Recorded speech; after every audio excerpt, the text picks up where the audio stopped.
They didn't panic when you cried, they panicked when you went quiet and didn't come back emotionally. Avoidants are not undone by emotion. In fact, they are conditioned by experience to survive it. Tears, confrontation, longing, even anger, these are familiar terrains for them. Emotional intensity, to an adult, is something to outlast, deflect, or manage through distance. What they are not trained for is emotional withdrawal. That carries no hostility, no threat, and no demand. Because that kind of withdrawal doesn't invite repair, defense, or control. It simply removes access. When the super empath detaches, the dynamic breaks in a way that feels subtle on the surface, but seismic underneath.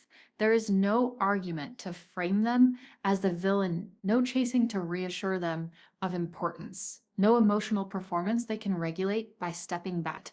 There is only absence, clean, quiet, and without bitterness. And that absence is disorienting because it doesn't ask for anything in return. It doesn't wait to be noticed.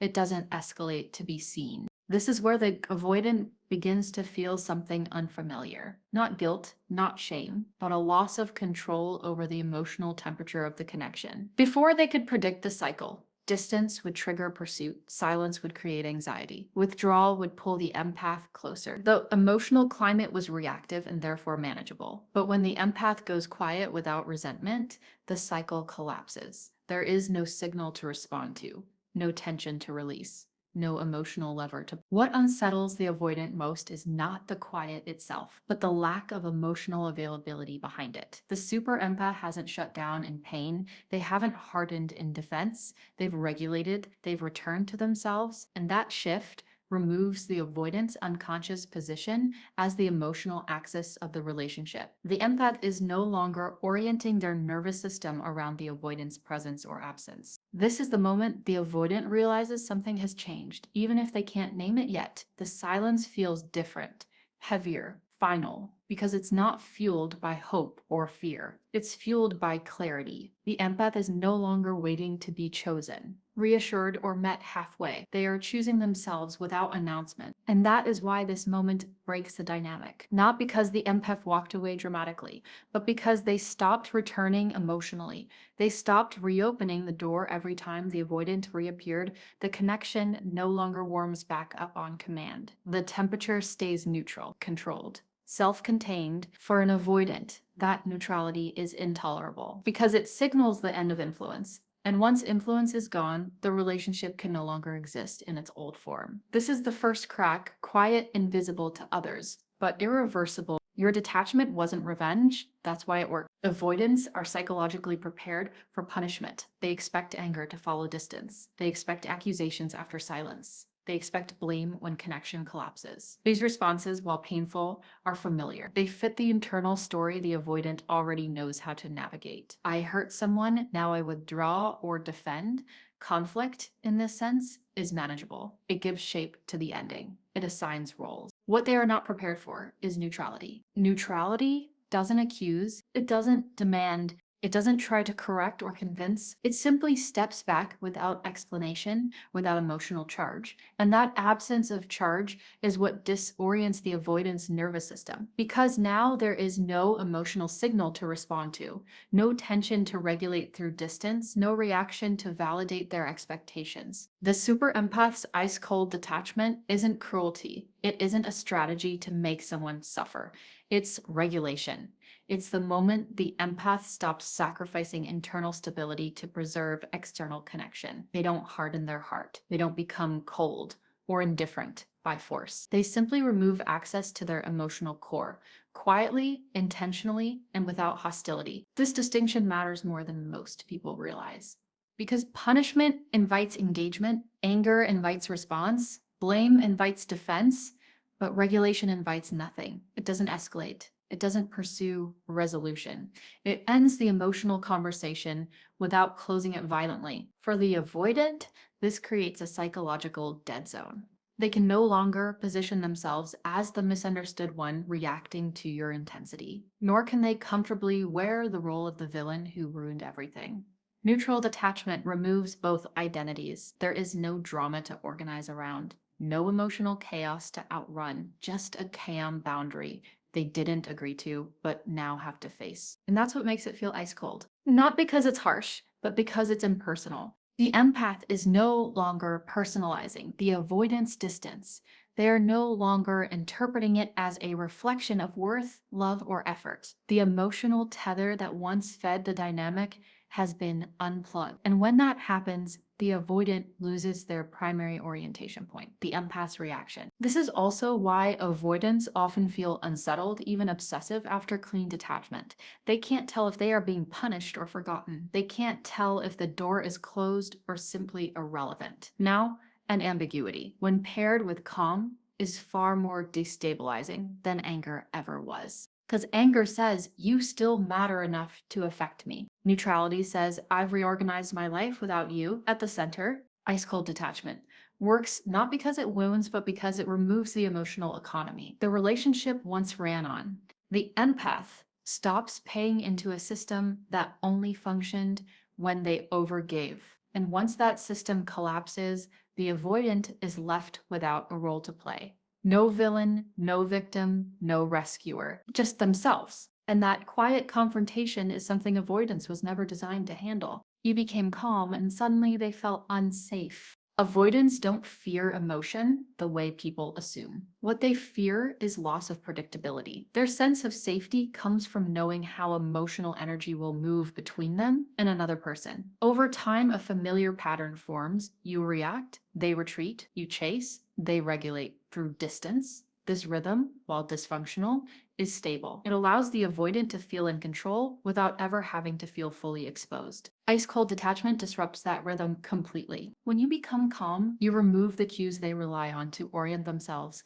There's no spike of emotion to pull away from, no pursuit to slow down with silence. No urgency to manage. Your nervous system stops mirroring theirs, and that breaks the unspoken contract that once governed the connection. Your calm doesn't communicate anger or indifference. It communicates something far more unsettling. I'm no longer reacting to your availability. And for an avoidant, that message lands as a threat because availability was the lever. Distance was the control mechanism, and now neither produces the expected effect. This is where many avoidants feel an internal sense of danger. They can't logically explain. Nothing overt has happened. You're not confrontational. You're not withdrawing in protest. You're not asking for reassurance. You're simply steady, and steadiness, when it's not dependent on them, removes their position as the emotional regulator in the relationship. Before, your emotions gave them context. Your reactions told them where they stood. Your anxiety reassured them of significance. Your attempts to reconnect confirmed that the bond still existed on their terms. Calm takes all of that away. It creates an emotional silence that isn't empty. It's self-contained. That's why calm can feel colder than anger. Anger still seeks engagement. Calm does not. Calm says the emotional center has moved back inside you.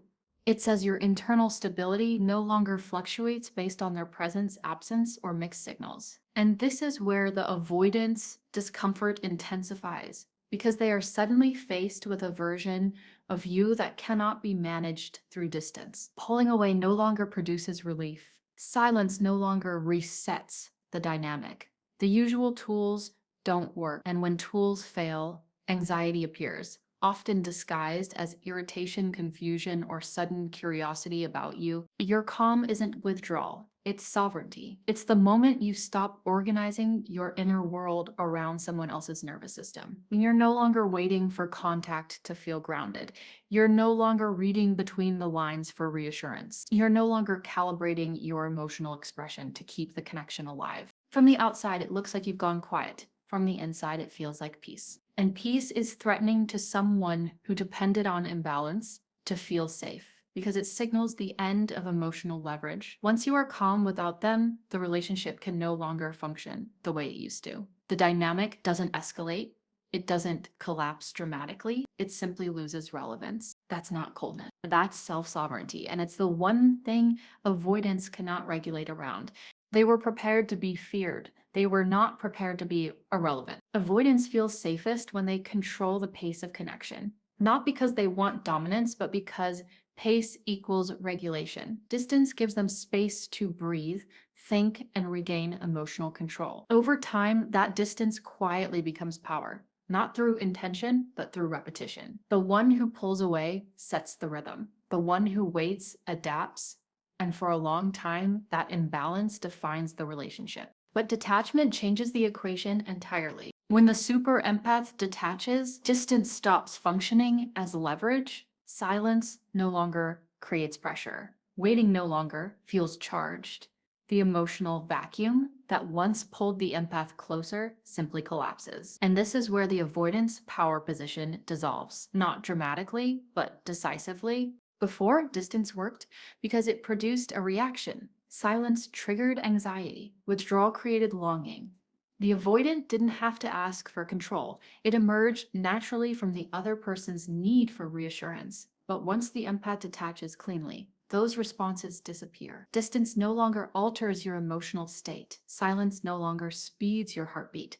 You are no longer pulled toward resolution. This is what irrelevance feels like to an avoidant, and it is profoundly destabilizing. They were prepared to be resented, prepared to be missed, prepared to be the one you couldn't let go of. What they were not prepared for was your emotional independence, not coldness, not bitterness, but a quiet recentering where their presence or absence no longer determines your internal stability. This is when their main strategy stops working. Pulling away doesn't restore balance. It doesn't calm them. It doesn't reassert control. Instead, it creates uncertainty. If distance no longer regulates the relationship, then what does? And without an answer, confidence erodes. That erosion often shows up subtly at first: restlessness, checking in casually, testing your availability, not with vulnerability, but with curiosity, because the avoidant is trying to locate their former position. They're searching for proof that the old dynamic still exists somewhere underneath your calm. But it doesn't. Detachment doesn't challenge their power directly. It doesn't confront, it doesn't negotiate. It simply withdraws participation, and power cannot survive without participation. Once you stop responding to distance as a signal, distance becomes empty space instead of control. This is where panic replaces confidence. Not outward panic. Avoidants are skilled at masking that. But internal panic, a subtle urgency, a sense that something essential has shifted and may not be recoverable. The certainty that they can leave and return at will dissolves. The emotional door no longer swings open automatically. And that's the collapse. Not because you demanded equality, not because you forced closure, but because you removed yourself from a system that required your emotional availability to function. The moment you stop feeding the imbalance loses its power. Detachment doesn't make you dominant. It makes you unavailable to manipulation by absence. And once that happens, the avoidant is left without their strongest position, tool, distance, and no alternative strategy to replace it. They've felt you leave before. This time felt permanent. Avoidants are familiar with temporary distance. They felt you pull back in frustration, retreat in hurt, or go quiet as a form of self-protection. But those moments always carried an unspoken promise. You were still emotionally available. You would return, you would respond. You would re-engage once the tension softened. This time is different. And they can feel it, even if nothing dramatic has been said. You didn't announce your exit. You didn't demand clarity. You didn't ask for reassurance or closure.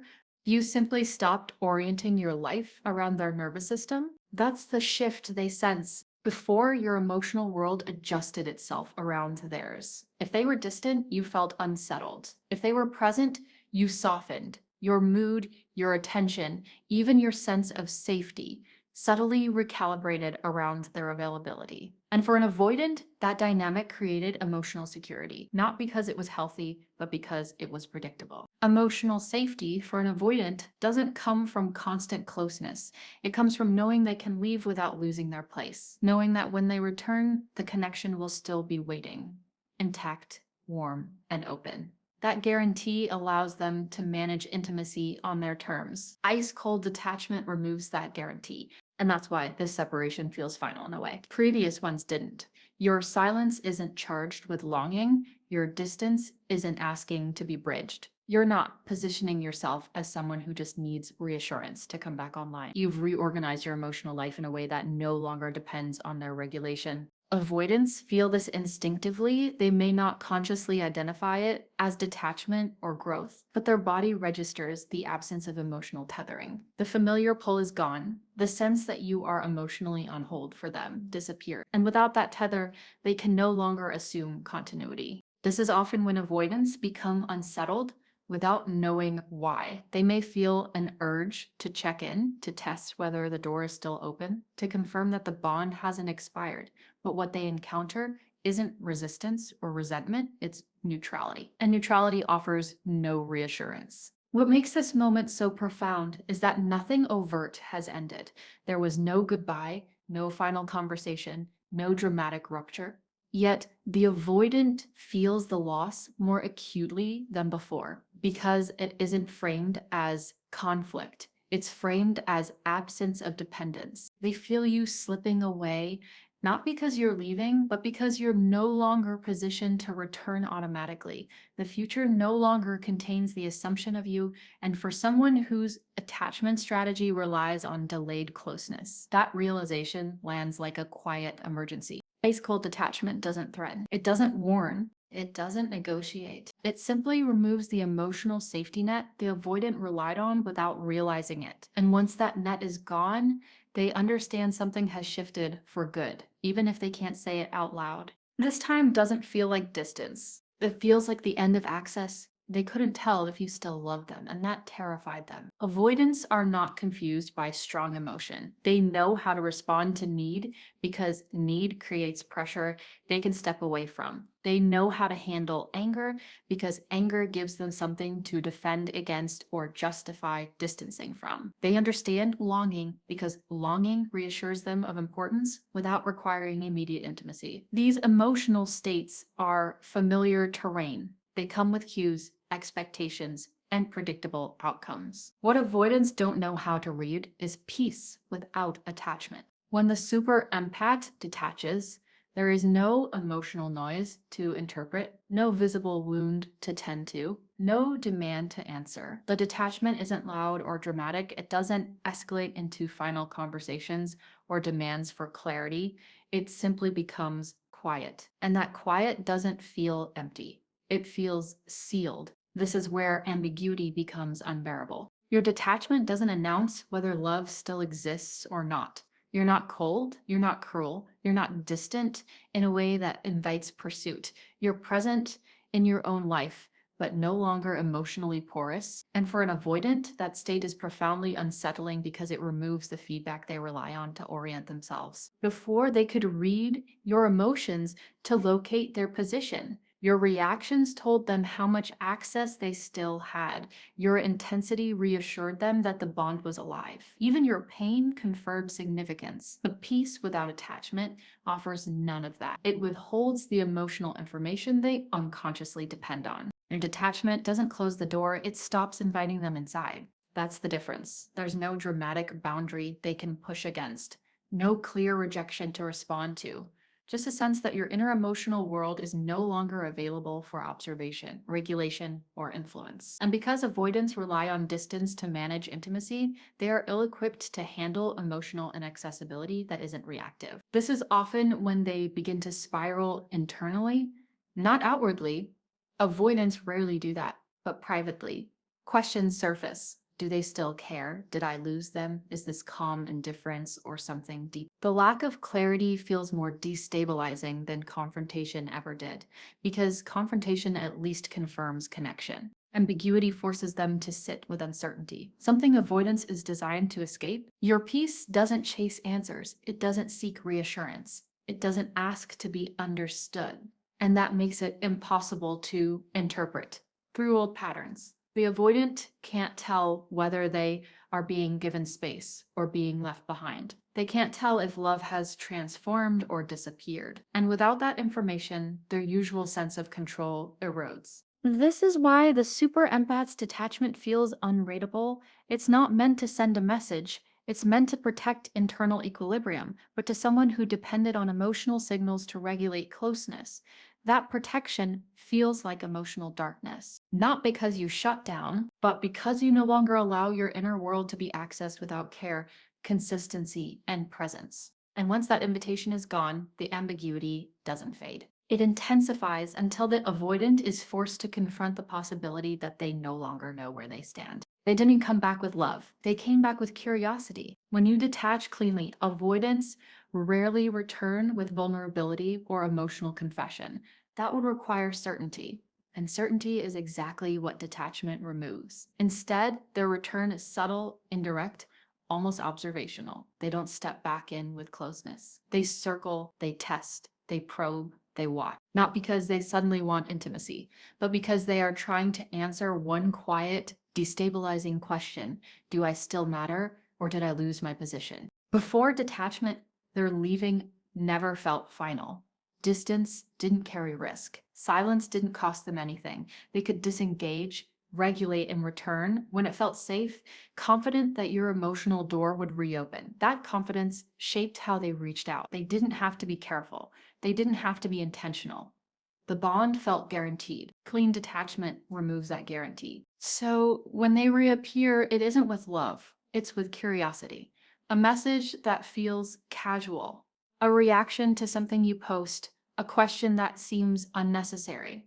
These aren't bids for connection in the traditional sense. They're diagnostic. The avoidant is checking the emotional landscape to see if it's still familiar, still responsive, still oriented around them. They're watching how you respond, how quickly you reply, how warm your tone is, whether your energy adjusts to theirs, because each signal answers the question they won't ask out loud. Am I still central, or have I been moved to the margins? This is why their outreach can feel confusing. It lacks depth. It lacks intention. It doesn't match the history you shared. But that's because it isn't about rebuilding the relationship, it's about locating their former position within it. Detachment doesn't pull avoidance back emotionally. It doesn't inspire immediate accountability or closeness. What it does is remove the illusion that they can leave without consequence. And consequences don't always look like anger or finality. Sometimes they look like uncertainty. For the first time, the avoidant doesn't know where they stand, and uncertainty is uncomfortable for someone whose entire strategy revolves around controlling closeness through distance. So they reach out not to reconnect, but to recalibrate. This is also why their messages often feel out of sync. They may appear right when you're settled. They may vanish again if they sense too much warmth or too much independence, because they are still negotiating internally, torn between the desire to reassert connection and the fear of being exposed. Your detachment hasn't made them braver, it's made them cautious, and that caution is revealing. It shows that the power dynamic has shifted. They no longer assume access. They no longer take your emotional availability for granted. Each reach out carries risk now, and they feel it. Detachment doesn't force them to choose you. It forces them to recognize that choosing distance has a cost. And once that realization sets in, every move they make becomes tentative, measured, and different from before, because the old certainty is gone. And with it, the freedom to disappear without losing something real. Ice cold detachment isn't about freezing them out. It's about warming yourself back up. The super empath doesn't detach to punish, provoke, or make someone regret losing them. Detachment isn't a strategy designed to cause pain. It's a survival response to prolonged emotional self-abandonment. It happens when giving begins to cost more than it heals, when empathy turns into internal bleeding, when love requires the constant erasure of self. Detachment, at its core, is not rejection, it's restoration. For a long time, the super empath stays. They explain, they soften, they adjust, they tolerate ambiguity, inconsistency, and emotional absence, not because they don't feel the cost, but because they believe connection can be stabilized through understanding. But eventually, something shifts, not in anger, not in bitterness, in exhaustion. The body realizes what the mind kept negotiating around. And that's when detachment occurs, not as a dramatic exit, but as a quiet return to self. This is why avoidants struggle with it so deeply. They are prepared for resentment. They are prepared for confrontation. They are prepared for emotional collapse. What they are not prepared for is a partner who becomes emotionally unavailable to dysfunction, someone who no longer absorbs the imbalance to keep the connection alive. You didn't become cold. You became clear. You stopped translating inconsistency into potential. You stopped interpreting distance as depth. You stopped justifying emotional absence as fear that needed more patience. And that clarity closes doors without slamming them. It doesn't argue, it doesn't negotiate. It simply redirects energy back where it belongs, to yourself. Ice cold detachment feels threatening to avoidance because it removes the emotional flexibility they unconsciously relied on. You are no longer adjustable. You are no longer endlessly understanding. You no longer stretch to accommodate a system that only functioned when you carried more than your share. And once that happens, the old dynamic cannot be restored. Not because you refuse it, but because you outgrow it. Growth makes certain roles impossible to step back into. You cannot unknow what it feels like to be emotionally regulated without someone else's presence. You cannot return to waiting once you've experienced peace. The nervous system remembers safety, and it will not willingly re-enter chaos dressed up as connection. This is the final truth avoidance sense, but rarely articulate. Your detachment isn't temporary. It isn't a phase, it's a recalibration. The emotional economy has changed. Access is no longer free. Consistency is no longer optional. Presence is no longer negotiable. And that's why detachment feels irreversible. Not because love died, but because self abandonment did. You didn't freeze them out. You warmed yourself back up. And once you do that, the relationship can no longer exist in its former shape. It must either evolve into something mutual or dissolve entirely. There is no return to the old dynamic, only forward.